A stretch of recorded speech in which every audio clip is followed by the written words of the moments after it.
ವಿಚಿತ್ರವಾದಂತಹ ಅನುಭವಗಳು, ವಿಶೇಷವಾದ ಅನುಭವಗಳನ್ನು ಸಾಹಿತ್ಯದ ಮೂಲಕ ಕಟ್ಟಿಕೊಡ್ಬೇಕು. ಇದು ಪ್ರವಾಸ ಮಾಡಿದ್ದಾರೆ, ಅವರೇ ಹೇಳ್ಕೊಂಡಿದ್ದಾರೆ.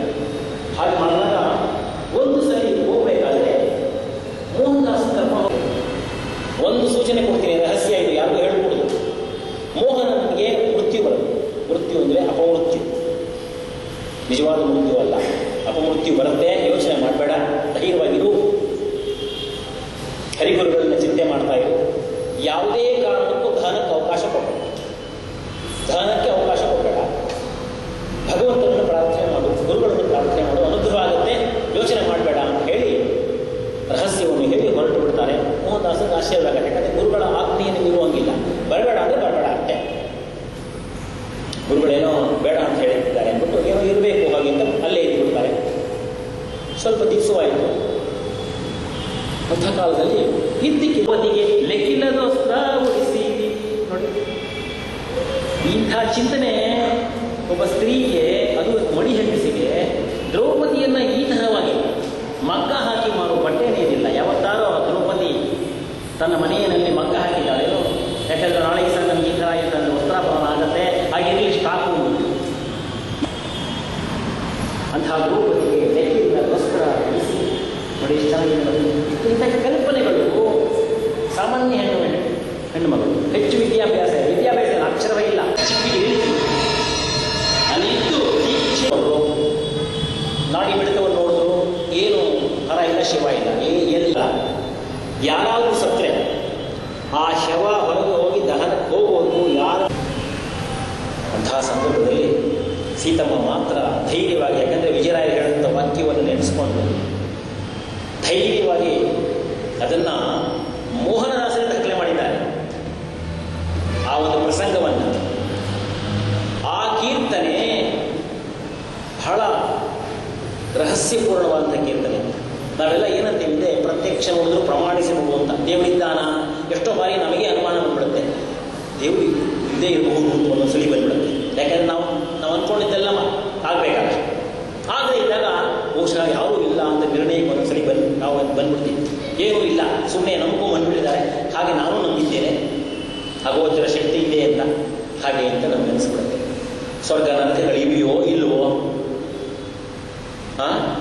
ಮರಣ ಇದೆಯೋ ಇಲ್ವೋ, ನರಕ ಇದೆಯಾ ಸ್ವರ್ಗ ಇದೆಯಾ ಗೊತ್ತಿಲ್ಲ. ನೋಡಿ, ದಾಸಾಹಿತ್ಯ ದಾಖಲೆ ಇದೆ, ಸ್ವರ್ಗ ನರಕಾದಿಗಳು ಇವೆ, ಭಗವಂತ ಇಲ್ಲ. ಬಂದ್ಯ ವಿಜಯರಾಯ ಮೋಹನದಾಸ ಹೇಳುವಂಥದ್ದು ದಾಖಲೆ ಇದು. ಹಿಂದೆ ಸುಜನುಮವೋ ಮುಂದೆ ಸುಜನುಮವೋ ಒಂದು ಅರಿಯಲು ಎಂದೆಂದಿಗೂ ನಾನು ತಂದೆ ವಿಜಯರಾಯ ವ್ಯಾಳೆಗೆ ಬಂದ್ಯ ವಿಜಯರಾಯ. ವ್ಯಾಳೆಗೆ ಸರಿಯಾದ ಕಾಲಕ್ಕೆ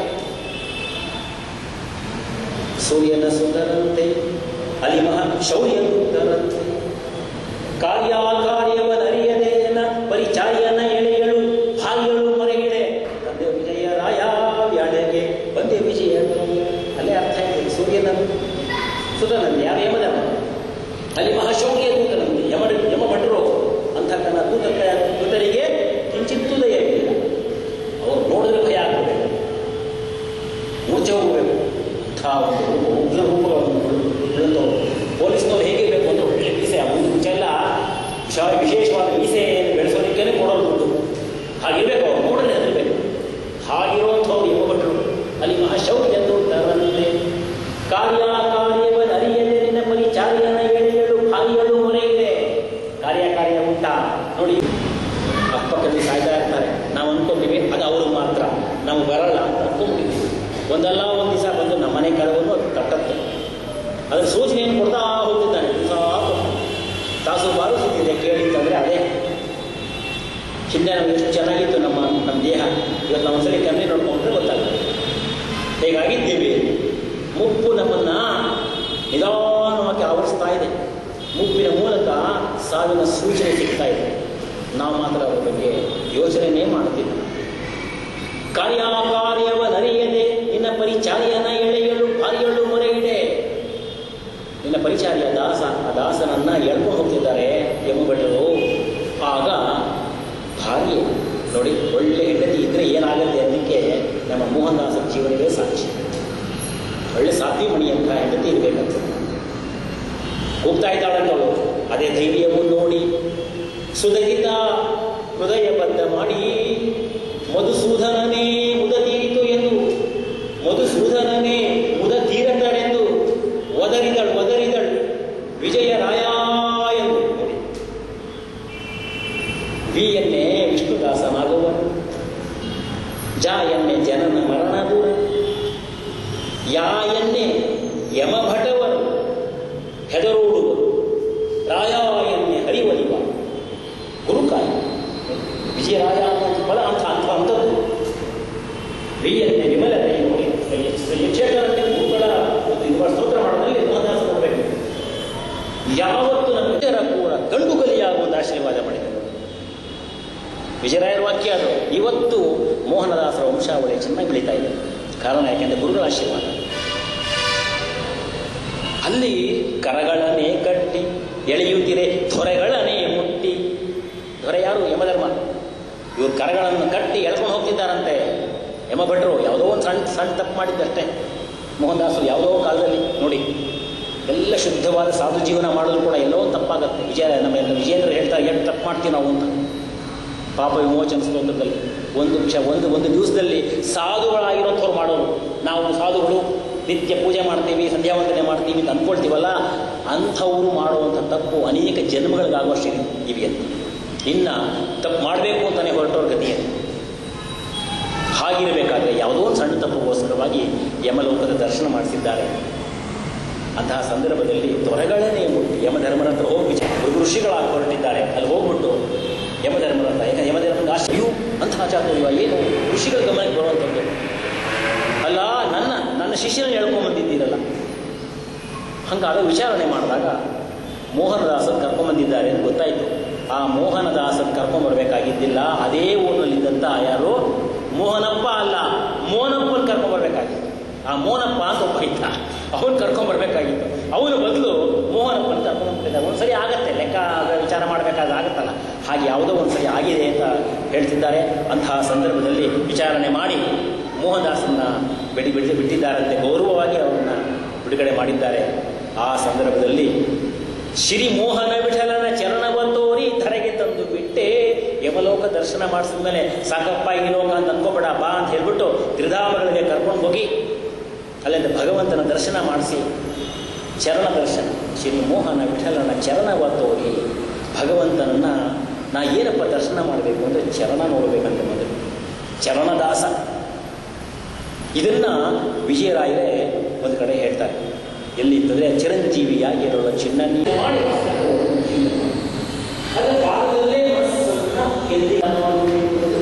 ಚರಣದಲ್ಲಿ ಅಷ್ಟೊಂದು ಭಾಷಿಸ್ತಾರೆ.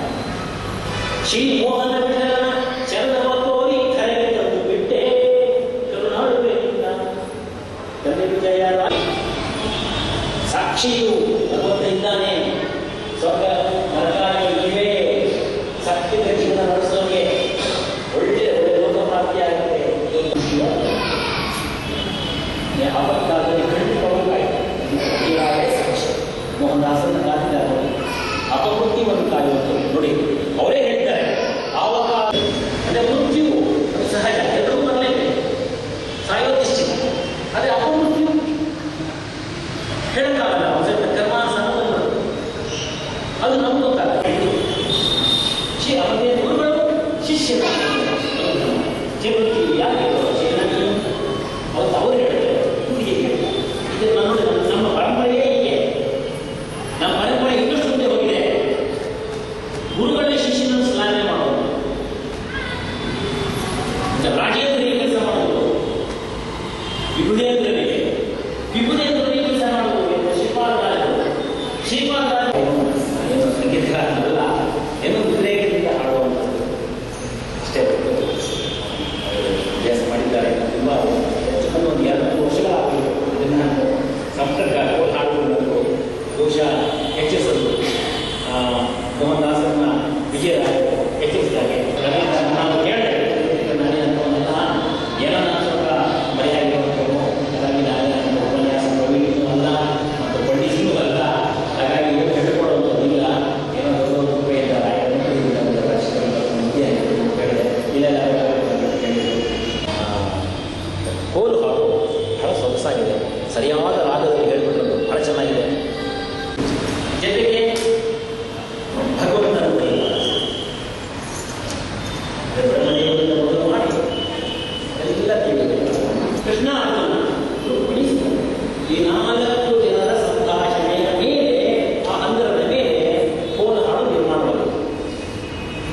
ಈ 4 ಜನರು ಕೂಡ ಸರಸವಾಗಿ ಸಂಭಾಷಣೆ ಮಾಡ್ತಾರೆ. ಅದರಲ್ಲಿ ಸರಸ ಇದೆ, ಸ್ನೇಹ ಇದೆ, ವ್ಯಂಗ್ಯ ಇದೆ, ನಿಕಟವಾದ ಬಾಂಧವ್ಯ ಗೋಚರವಾಗುತ್ತೆ. ಆ ವ್ಯಂಗ್ಯದ ಹಿಂದೆ ಬಹಳ ಸದೃಢವಾದಂತಹ ಒಂದು ಬಂಧ ಇದೆ, ಅದೇ ಭಕ್ತಿಯ ಬಂಧ.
ಗ್ರಂಥಗಳು ಅವರ ಪ್ರತಿನಿಧಿಗಳು. ಹಾಗಾಗಿ ವ್ಯಾಸರಾಜರು ಕೂಡ ಪುರಂದಾಸ ಕೀರ್ತನೆಗಳನ್ನು ಒಂದು ವ್ಯಾಸಪೀಠದಲ್ಲಿ ಇಟ್ಟು ಅದನ್ನೇ ಪುರುಷರು. ಹಾಗಾಗಿ ಹರಿದಾಸ ಸಾಹಿತ್ಯ ಅದು ಹರಿದಾಸರ ರೂಪ. ನ್ಯಾಯಾಮೃತ ತಾಂಡವ ಚಂದ್ರಿಕ ನ್ಯಾಯ ಗ್ರಂಥಗಳ ರಚಿಸಿದ ಕೋಲೆಲ್ಲ ಅವರ ಜ್ಞಾನಕಾರ್ಯವನ್ನು ಶ್ಲಾಘನೆ ಮಾಡ್ತಾರೆ. ಅವರು ಮಾಡುವಂತಹ ಎಲ್ಲವನ್ನು ಅದರಲ್ಲಿ ಮುಖ್ಯವಾಗಿ ಅವರ ರೋಮಾಂಚಕರವಾದಂತಹ ಜೀವ ಶ್ರೀಪಾದರಾಜರಲ್ಲಿ ಸಕಲ ವಿದ್ಯೆಗಳು 64 ವಿದ್ಯೆಗಳನ್ನು ಬಲ್ಲವರು ವ್ಯಾಸರಾಜ. ಯಾಕೆಂದರೆ ವಿಜಯೇಂದ್ರ ಧಾರೆಯಲ್ಲಿದ್ದರು 64 ಕಲೆಗಳ ಅಲ್ವಾ ವ್ಯಾಸರಾಜ ಅಂಥವರು. ಅದನ್ನು ಹೇಳ್ತಾ ಅವರ ಸಮಾಜಮುಖಿ ಕಾರ್ಯ ಯತಿಗಳಾಗಿ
ಕೊಂಡಾಡಿ ಪದವ ಗುಡಿಸಬೇಕು. ತಂತ್ರಸಾರಗಳಿಗೆ ಅರ್ಥವನ್ನು ಸ್ವತಂತ್ರದಿಂದಲೇ ರಚಿಸಿದ ಕೋಲೆ. ರಾಘವೇಂದ್ರ ಸ್ವಾಮಿಗಳವರು ಸ್ವತಂತ್ರ ಗ್ರಂಥ ಬರೆದಿದ್ದು ಬಹಳ ಕಡಿಮೆ. ಅವರ ಗ್ರಂಥಗಳೆಲ್ಲವೂ ಕೂಡ ಟಿಪ್ಪಣಿ, ಅದಕ್ಕೆ ಅವರಿಗೆ ಟಿಪ್ಪಣಿಕಾರ್ಯ ಅಂತಲೇ ಹೆಸರು. ಆದರೆ ಒಂದೊಂದು ಗ್ರಂಥವೂ ಕೂಡ ಸ್ವತಂತ್ರ ಗ್ರಂಥದಂತೆ ರಾರಾಜಿಸುತ್ತೆ. ಹಾಗಿದೆ, ಇದೇ ಸ್ವತಂತ್ರವೇನೋ ಅಂತ ಅನ್ಸುತ್ತೆ. ಹಾಗೆ ಬರೆದಿದ್ದಾನೆ. ತಂತ್ರಸಾರಗಳಿಗೆ ಅರ್ಥವನ್ನು ಸ್ವತಂತ್ರದಿಂದಲೇ ರಚಿಸಿದ ಕೋಲೆ. ಸ್ವತಂತ್ರದಿಂದಲೇ ರಚಿಸಿದ ರಾಘವೇಂದ್ರರ ಪಂಥವಿದ್ದಲ್ಲಿ ಬಲಗೊಂಬೇಕು. ರಾಘವೇಂದ್ರ ಸ್ವಾಮಿಗಳವರ ಪಂಥ ಅಂದರೆ ನೇರವಾದ ಪಂಥವಿದ್ದಲ್ಲಿ ಬಲಗೊಂಬೇಕು. ಅಸ್ಮತ್ ಗುರುಣಾಂ ಆದಿಕ್ಯಂ ಕವಿ ಕೋಬಾನುವರ್ಣಯೇ ನಾರಾಯಣಾಚಾರ್ಯ ವಾಕ್ಯ ರಾಘವೇಂದ್ರ ವಿಜಯದಲ್ಲಿ. ರಾಘವೇಂದ್ರ ಸ್ವಾಮಿಗಳವರ ಮಹಿಮೆಯನ್ನು ಯಾರು ಹೇಳ್ತಾರಪ್ಪ? ಯಾವ ಕವಿಗೂ ಹೇಳಕ್ಕೆ ಸಾಧ್ಯವೇ ಇಲ್ಲ. ಅಂಥ ಮಹಿಮೆ ಇದೆ. ಗುರುರಾಧ್ಯ ಸ್ವಸಿದ್ಧಾಂತ ಪ್ರತಿಷ್ಠಾಪನ ಪಂಡಿತಂ ಶುದ್ವಾಯಂ ವ್ಯಾಸ ನಿಕಟೆ ನಿಶ್ಚಿಂತ ಇವ ವರ್ತದೆ. ರಾಘವೇಂದ್ರ ಸ್ವಾಮಿಗಳವರ ಈ ಒಂದು ಜ್ಞಾನ ಕಾರ್ಯವನ್ನು ನೋಡದಂತೆ, ಧರ್ಮ ಕಾರ್ಯವನ್ನು ನೋಡದಂತೆ ಇವತ್ತೇನಾದರೂ ಆಸ್ತಿಕ ಒಂದು ವಾದವನ್ನು ಪ್ರಬಲವಾಗಿ ತಡೆ ಹಿಡಿದಿದ್ದಾರೆ ಅದು ರಾಯರು. ಇವತ್ತು ಧರ್ಮ ಉಳಿದಿದೆ ಅಂದರೆ ರಾಯರ ಮಠಗಳಿಂದ ನೋಡಿ ಮಂಥ ಕ್ಷಿಪ್ರವಾಗಿ ಫಲ ಕೊಡಲು ಬಂದ್ಬಿಟ್ಟಿದ್ದಾರೆ ಕಲಿಯುಗದಲ್ಲಿ. ಏನು ಒಂದು ದಿವಸ 2 ದಿವಸ ಸೇವೆ ಮಾಡೋ ಸಿಕ್ಬಿಡ್ತಾರೆ, ಸ್ಮರಣೆ ಮಾತ್ರ. ನಮ್ಮ ಕೃಷ್ಣ ಅವರು ಹೇಳ್ತಾರೆ ರಾಯರಿಗೆ ಅಂತಂದ್ರೆ ಏನದು ಅಂತ ಸ್ಮರಣ ಮಾತ್ರ ಸನ್ನಿಹಿತಾಯ, ಸ್ಮರಣೆ ಮಾಡಿದ್ರೆ ಮನೆ ಬರಬೇಕು. ಅದನ್ನ ಹರಪನಹಳ್ಳಿ ಭೀಮವ್ವ ಹೇಳ್ತಾರೆ, ಸದನಕ್ಕೆ ಬಂದು ಕೂಡುವ. ರಾಯರನ್ನು ಸ್ಮರಣೆ ಮಾಡಿದ್ರೆ ಸದನಕ್ಕೆ ಬಂದು ಕೂಡುವ, ಮನೆ ಬಂದ್ಬಿಡ್ತಾರಂತೆ. ಅಷ್ಟು ಸತ್ಯಾಗಿ ರಾಜ ಶ್ರೀರಾಯಗಳ ಬರಬೇಕು. ಸತ್ಯಬೋಧಾಯ ವಸಂತೂರು ಜನನವ,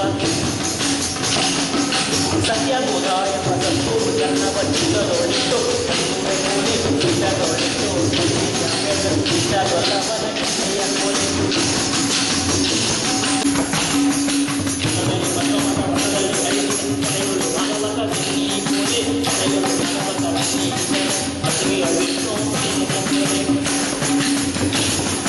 ಅನುಮಾನ ಜನರ ಸಂಘ ಸರಿಯ ಪ್ರಕರಣಕ್ಕೆ ಧೋರಣೆ ಗುಣವುಳ್ಳ ಅಧಮನ ಕೋಲೆ, ಧೋರಣೆ ಗುಣವುಳ್ಳ ಅಧಮನ ಸಹವಾಸ ಈರುಳ್ಳಿಗಿಂತ ಭಾವಜ್ಞರ ಸಂಘ ಚಾವಿಗೆ ಉಂಡಂತೆ ಭಾವವನರಿಯದ ಚೀನರ ಕೋಲೆ, ಭಾವವನರಿಯದ ಚೀನರ ಸಹವಾಸ ಬೇವಿನ ಎಣ್ಣೆ ಬಾಳುವರ ಸಂಘ ಹಾಳುವರುಂಡಂತೆ ಬಾಳುವೆ ಕೆಟ್ಟ ಅಧಮನ ಕೋಲೆ. ಹರಿದ್ರೋಹಿ ಗುರುದ್ರೋಹಿ ಮರಳಿ ಮಾತೃದ್ರೋಹಿ ವರವೈಷ್ಣವಾದ್ರೋಹಿ ಪಿತೃದ್ರೋಹಿ ಕೋಲೆ, ವರವೈಷ್ಣವಾದ್ರೋಹಿ ಪಿತೃದ್ರೋಹಿ ಸ್ವಾಮಿದ್ರೋಹಿ ನೆರಳು ಬಿದ್ದವರ ನೆರೆಹೊಲ್ಲೆ ಕೋಲೆ.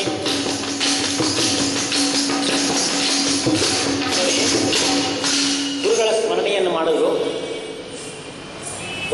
ಗೋಕ್ಷೀರ ಕುಡಿದಂತೆ ನೀಚರ ಸಂಘ ಸ್ವಜನರು ಕೋಲೆ. ಏನ್ ಮಾಡೋದು? ಎಲ್ಲ ಕಡೆಗೂ ಇಂಥವರೇ ಇದ್ದ ಜನ ಮಂದಿ ಅವರ ಅದೊಂದೇ ಇದು ಹೇಳೋ ಒಬ್ಬರೇ ಬಸ್ನಾಥಲ್ಲಿ ಬರಬೇಕು ಅಂತ ಹೋಗಿ ಒಂದ್ಸಲಿಂದನೂ ಒಂದು ವಾರದಲ್ಲಿ ಎಷ್ಟು ಚೆನ್ನಾಗಿತ್ತು. 10 ವರ್ಷ ನನಗೆ ನೇರವಾಗಿ ತಿರುಪತಿ ತಿಮ್ಮಪ್ಪನ ದರ್ಶನ ಹಾಕೋದು ಬೆಳಗ್ಗೆ ದರ್ಶನ ಭಾಳ ಸೊಗಸಾಗುತ್ತೆ. ವೈಕುಂಠದಲ್ಲಿ ಅದೆಲ್ಲ ಅನುಭವ ಬರ್ತಾ ಇದೆ. ನಮ್ಮ ಕೊಟ್ಟಂಥ ಅವಕಾಶದಿಂದ ನಾನು ಭಾಗ್ಯನಿಂದ ಮಾಡಿದ್ರೆ ನೀಚರ ಸಂಘ ಸುಜನರು ಕೋಲೆ, ನೀಚರ ಸಂಘ ಸುಜನರು ಮಾಡಲು ಈಚೆ ನೋಡುವವರಿಗೆ ಅನುಮಾನ ಕೋಲೆ. ಬೇರೆಯವರಿಗೆ ಅದು ಅನುಮಾನವೇ. ಒಳ್ಳೆ ಮನುಜರ ಸಂಘ ಮಲ್ಲಿಗೆ ಮುಡಿದಂತೆ, ಮಲ್ಲಿಗೆ ಹೂವು ಚೆನ್ನಾಗಿ ನೋಡಿ ಸುವಾಸನೆ ಇರುವಂಥದ್ದು, ಭಗವಂತನಿಗೆ ಅರ್ಪಣೆ ಮಾಡುವಂಥ ಮಲ್ಲಿಗೆ ಅಂತೂ ಬಹಳ ಸೊಗಸಾಗಿರುವಂಥ ನಿರ್ಮಾಲ್ಯ ನೋಡಿ. ಅದು ಉಪಮೆ ಒಳ್ಳೆ ಮನುಜರಿಗೆ. ಖುಲ್ಲ ಕುಮತಿಯ ಖುಲ್ಲ ಕುಮತಿ ಅಂಥವ್ರಿಗೆ ಮುಲ್ಲಂಗಿ ತಿಂದು ತೇಗಿದಂತೆ, ತಿನ್ನೋದಲ್ಲ ತೇಗಿದ್ರೆ ಬರ್ತಲ್ಲ ದುರ್ನಾಶ, ಅದಕ್ಕೆ ಹೋಲಿಸ್ತಾರೆ. ಅಂದ್ರೆ ಇದೆಲ್ಲೋ ಇರೋದಲ್ಲ, ಕಣ್ಣಿಗೆ ಕಾಣಿಸೋದು. ಅಂದ್ರೆ ನೇರವಾಗಿ ನಮಗೆ ಕಣ್ಣು ಅಲ್ವಾ. ಪ್ರಸನ್ನ ವೆಂಕಟದಾಸರು ತಮ್ಮ ಇದನ್ನು ಇಲ್ಲೇ ಅಲ್ವಾ ನೋಡಿ. ಇದೆಲ್ಲ ಚಿಂತನೆ ಬಂದಾಗ ಉದ್ರೇಕವಾಗ್ತದೆ.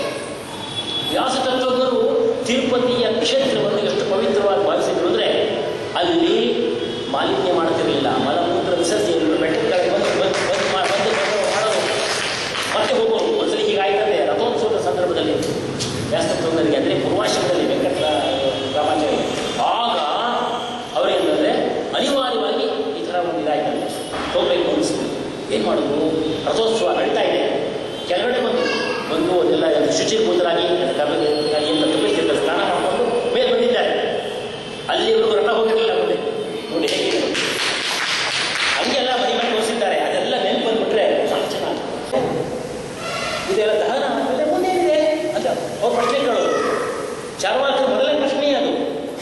ದೇಹ ಭಸ್ಮ ಆದಮೇಲೆ ಪುನಃ ಎಲ್ಲಿ ಬರುತ್ತೆ? ಸಾಧ್ಯವೇ ಇಲ್ಲ. ಪರವಾಗಿಲ್ಲ, ವಿಜಯರಾಯರು ಬಂದಂಗೆ ಬರ್ತಾರೆ ಗುರುಗಳು, ಅಲ್ಲೂ ಬಂದು ದರ್ಶನ ಮಾಡ್ತಾರೆ ಅನ್ನುವಂಥ ಭರವಸೆ ಇದೆ. ಆ ಭರವಸೆ ಇರೋರು ಬಾಳುವರ ಸಂಘ ಹಾಲೋಗರುಂಡಂತೆ, ಹಾಲಿನ ಕೀರನ್ನು ಕೊಡದಂಗೆ ಅಂಥವ್ರ ಸಂಘ ಹರಿದಾಸರ ಸಂಘ.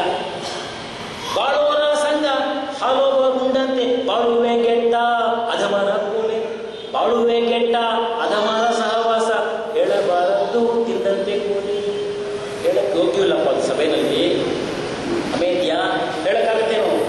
ತಿಂದರೆ ತಿನ್ನುವಂಥದ್ದು ನೋಡಿ ನೆನೆಸ್ಕೊಂಡು ಸಾಕು ಅಸಹ್ಯ ಬರುತ್ತೆ. ಹಾಗೆ ನಾಸ್ತಿಕರ ಸಂಘ, ವಿಷ್ಣುಗಳ ಸಹವಾಸ ಬೇಡಪ್ಪ ಅನ್ನೋದು ಬೋಧೆ ಎಷ್ಟು ಚೆನ್ನಾಗಿ ಮಾಡಿದ್ದಾರೆ ಅನ್ನೋದು ಬೋಧೆ.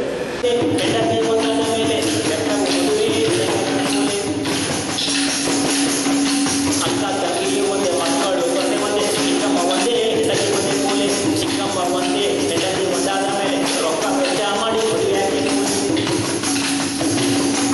ಹಾಗೂ ಮಜ್ಜಿಗೆಯೊಂದೆ, ಕೋಳಿ ಕೋಗಿಲೆಯೊಂದೆ, ಮಾಳಿಗೆಯೊಂದೆ, ಬೈಯೊಂದೆ ಕಲಿಗಳು ನರೇ ಮೂಲೆ ಬೇಡ ಅಪ್ರಾಮಾಣ್ಯ ರಾಜ ಯಾವುದು ಕುದುರೆ ಸವಾರಿ ಸಾರ್ವಜನಿಕ ಹಾಗಾಗಿ ಕುದುರೆಯ ಗುಣಗಳು ಬೇರೆ, ಕತ್ತೆಯ ಗುಣಗಳು ಗೊತ್ತಿದೆ ಯಾವ್ಯಾವ ಹೀಗೆ ಹುಡ್ಕೊಂಡು ಹೋದ್ರೆ ಎಲ್ಲ ಮಕ್ಕಳು ಮಾಡ್ತಾರೆ. ಕಡೆಗೆ ಹರಿಯೇ ಸರ್ವೋತ್ತಮ, ಹರಿಯೇ ಪರದೇವ, ಹರಿದಾಸನೆಂಬು ಬಿರುದಿ ನಡ್ಕೋಲೆ ಹರಿದಾಸ ನಿರಕ್ಷರ ಕುಚಿಯರು ಗುಣಗಳು ಅಂದರೆ ದಾಸರು ಹೇಗೆ ಬೆಳೆಸ್ಕೊಂಡಿದ್ದಾರೆ ಅಂತ ಹೇಳೋದು, ಅದನ್ನು ಉಳಿಸ್ಕೊಂಡಿದ್ದಾರೆ. ಅದು ಮಾಧ್ಯಮ ಜಾಗ ಇಡೀ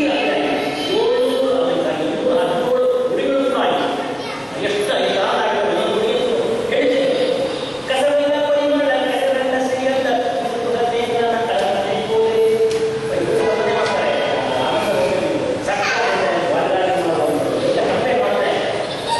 ಒಂದಿಷ್ಟು ಕೊಡಬೇಕು.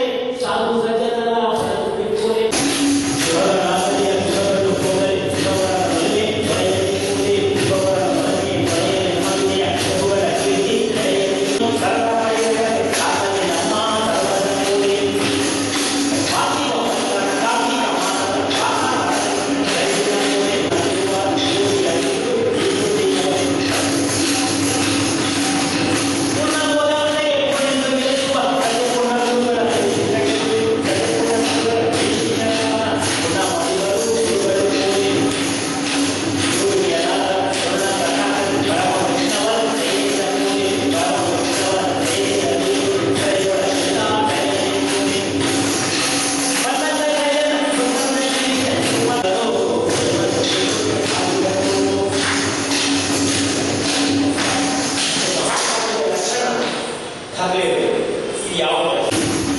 ಮೋಹನ ದಾಸರ ಮಣ್ಣವಿಯನೆಂಬರು ಶ್ರೀಹನ್ನು ಮನ್ನ ಬಲಿಮೇಲಿ ಕೋಲೆ, ಶ್ರೀಹನ್ನು ಮನ್ನ ಬಲಿಮೇ ಹಿಂದಿ ಕೊಟ್ಟಿ ಶ್ರೀಹರಿಕರಣಕ್ಕೆ ಹತ್ತಿರ ಕೋಲೆ. ವೃದ್ಧಾಜ್ಞಾನಿಗಳು ತಲೆದೂಗು ಒಂದರಿ ದಿಗ್ದೇವರೆಲ್ಲರೂ ಕಲಿಮಂತೆ ಕೋಲೆ, ದಿಗ್ದೇವರೆಲ್ಲರೂ ಕಲಿಮಂತೆ ಅರಗಿಸಿದ ಯೋಚಿತ ತತ್ವದರ್ಥವು ಕೋಲೆ, ದೂರ ಯೋಚಿತ ತತ್ವದರ್ಥವು ಅಪೇಳಿದ ನಾರಸಿಂಹನ್ನ ಬಲಗೊಂಡು ಕೋಲೆ ಕೋಲೆ. ನೇರನೆ ಕೋಲಿಂಡಿ ಕರದ ಕೊಡಗಿಯನ್ನು ದೂರಿದರಿಂದ ಹೊರಗೇನು ಕೋಲೆ. ಸುಟ್ಟರು ಸೂಚಿಸೆ ನಷ್ಟವೇ ಅದರಿಂದ ಸುಟ್ಟಿಸ ಮುಗಿಕೊಂಡಿರುತ್ತಿರ ಕೋಲೆ, ಸುಟ್ಟಿಸ ಮುಗಿಕೊಂಡಿರುತ್ತಿರ ಅನ್ಯೂತ ಛಲನ ಒಲಿಮೆ ಇರಲಿಕ್ಕೆ ಕೋಲೆ, ಛಲನ ಒಲಿಮೆ ಇರಲಿಕ್ಕೆ ಕೋಲೆ. ಸುಂದರವಾದಂತಹ ಬಹುಶಃ ಬರ್ತಿರೋದನ್ನು ಬಹುಶಃ ವಿಜಯರಾಯ ಜ್ಞಾಪಿಸಿದ್ರು ಏನು ಸಾಕಾಗಲ್ಲಪ್ಪ, ಮತ್ತೆ ತಿರ್ಗಾನಿ ಅದನ್ನು ಮನನ ಮಾಡಬೇಕು ಹಾಗೆ ಅಂತ, ಅದಕ್ಕೋಸ್ಕರ ಅಂತ ನಾನು ಅಂದ್ಕೊಂಡಿದ್ದೇನೆ. ಹಾಗಾಗಿ ವಿಸ್ಮರಣೆಯಲ್ಲಿ ನಮಗೆ ಸ್ಮರಣೆ ತಂದು ಕೊಡದೆ ದೊಡ್ಡವರ ಗುಣ, ಅಂತಹ ಒಂದು ಭಾಗ್ಯ ಅವ್ರ ಮೂಲಕ ನಮಗೆ ವಿಜಯರಾಯ ಕರುಣಿಸಿದ್ದಾರೆ ಅಂತಲೇ ಭಾವಿಸ್ತಾ ಇದ್ದೇವೆ. ಅದರಿಂದ ಮೋಹನ್ ದಾಸ ನನಗೆ ಪ್ರಿಯವಾದ ದಾಸ. ವಿಜಯ ವಿಠಲ ಅಂದರೆ ನಮ್ಮ ಸಾಕ್ಷಾತ್ ಕೃಷ್ಣ ಮೋಹನದಾಸರ ಈ ಒಂದು ಅಂತರಾಳದ ವಿಚಾರಗಳನ್ನು ಅರ್ಥ ಮಾಡಿಕೊಳ್ಳೋದು ತುಂಬ ಕಠಿಣ. ಅದಕ್ಕೆ ಜ್ಞಾನಿಗಳ ಹತ್ರ ಕೂತ್ಕೊಳ್ಬೇಕು ಅಂತ ಹೇಳೋದು.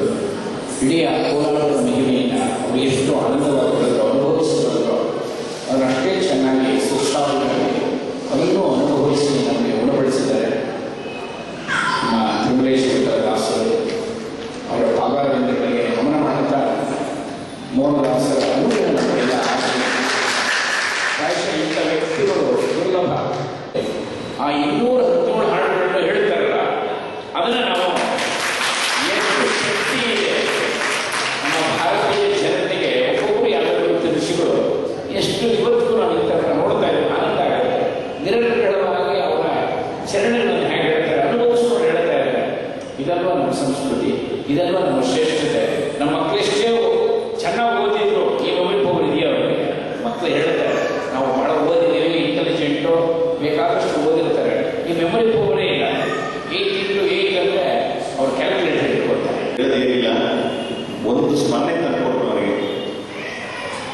ದಾಸ ಪರಂಪರೆಯ ಜ್ಞಾನ ನಮ್ಮ ಗೊತ್ತಲಿಕ್ಕೆ ದಾಸರ ಪಂಥದಲ್ಲಿ ಇವತ್ತಿನ ಮೊನ್ನೆ ಈ ಕೆಲವು ಹಿಂದೆ ವರ್ಷಗಳ ಹಿಂದೆ ಅಂತರ್ಧಾನ ಗುರು ಗೋವಿಂದ ವಿಠಲ ದಾಸರ ಶಿಷ್ಯ ವೃಂದಾವನ ಅದ್ಭುತ. ಇದು ಇವತ್ತು ನಾವು ಇಷ್ಟು ಜನ ದಾಸ ಪಂಥದಲ್ಲಿ ಇದ್ದಾರೆ ಅಂತ ಏನಾದ್ರು ಅನ್ಕೊಂಡ್ರೆ ಅದೇ ಪರಂಪರೆ ಏನು ಪುರಂದಾಸ ಮೋಹನದಾಸರಿಂದ ಬಂದಂತ ಗುರು ಪರಂಪರೆಯನ್ನ ಏನು ಮೈಸೂರು ಈಗ ಇತ್ತೀಚೆಗೆ ನೋಡಿದಂತ ಪರಂಪರೆ ಬಂದಂತ ಇವರ ಸಹವಾಸದಿಂದ ಏನಾಗುತ್ತೆ ಅಂದ್ರೆ ಇವತ್ತಿನ ಈ ಸುದಿನ ಸಾಕ್ಷಿ. ಇದು ಬೇರೆ ಏನೂ ಅಲ್ಲ, ನಮ್ಮಲ್ಲೆಲ್ಲ ಜಾಗೃತಗೊಳಿಸಲಿಕ್ಕೆ ಇಂಥವ್ರು ಇದ್ದಾರಲ್ಲ ಇನ್ನು ನಮ್ಮ ಮುಂದೆ ಅನ್ನೋದು ನಮಗೆ ಇವರು ಇದಕ್ಕೆ ಏನು ಒಂದೇ ಸಣ್ಣ ಇದು ದಾಸರಿಗೆ ಯಾವ ಭಯ ಇಲ್ಲ. ಅದಕ್ಕೆ ಯಾರು ಒಲಿದರೇನು ನಮಗೆ ಯಾರು ಮುನಿದರೇನು, ಯಾರು ಒಲಿದರೇನು ನಮಗೆ ಯಾರು ಮುನಿದರೇನು, ಕ್ಷೀರ ಸಾಗರ ಶಾಯಿ ನಮಗೆ ಯಾರು ಮುನಿದರೇನು ಹೇಳಿ ಸಣ್ಣ ಸಾಹಿತ್ಯವನ್ನ ಅದನ್ನು ಅನುಭವಿಸಿ ಆನಂದ ಹೊರ ಹೇಳ್ತಾ ಇದ್ರೆ ಹೇಳುವಂತ ಹೋರಾಟ ಇದನ್ನು ವಾದ್ಯಾದ ರಚನೆ ಮಾಡಿ ಹೋರಾಟ ಅನಿಸುವುದು ಅಂತ ನನ್ನ ಮತ್ತೊಮ್ಮೆ ನಿಮ್ಮೆಲ್ಲ ದಾಸ ವೃಂದಕ್ಕೆ ನಮಿಸುತ್ತಾ ವಿಶ್ರಮಿಸಿದೆ. ವಂದನೆಗಳು.